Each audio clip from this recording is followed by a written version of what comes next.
Au nom d'Allah, le tout miséricordieux, le très miséricordieux. Quand les hypocrites viennent à toi, ils disent « Nous attestons que tu es certes le messager d'Allah. Allah sait que tu es vraiment son messager, et Allah atteste que les hypocrites sont assurément des menteurs. Ils prennent leur serment pour bouclier et obstruent le chemin d'Allah. Quelle mauvaise chose que ce qu'ils faisaient.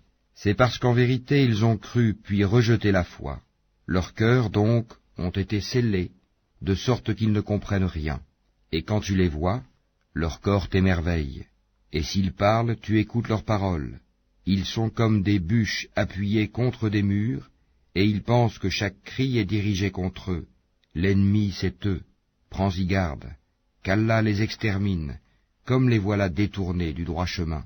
Et quand on leur dit « Venez que le messager d'Allah implore le pardon pour vous », ils détournent leur tête, et tu les vois se détourner tandis qu'ils s'enflent d'orgueil.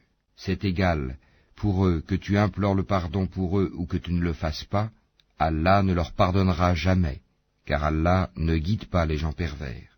Ce sont eux qui disent « Ne dépensez point pour ceux qui sont auprès du messager d'Allah, afin qu'ils se dispersent. » Et c'est à Allah qu'appartiennent les trésors des cieux et de la terre, mais les hypocrites ne comprennent pas.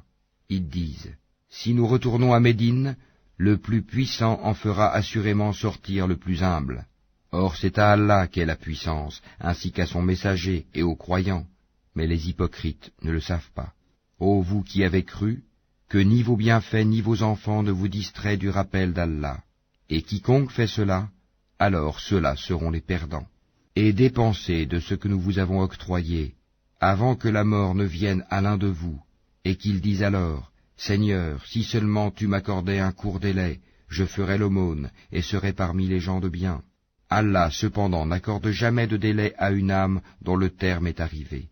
Et Allah est parfaitement connaisseur de ce que vous faites.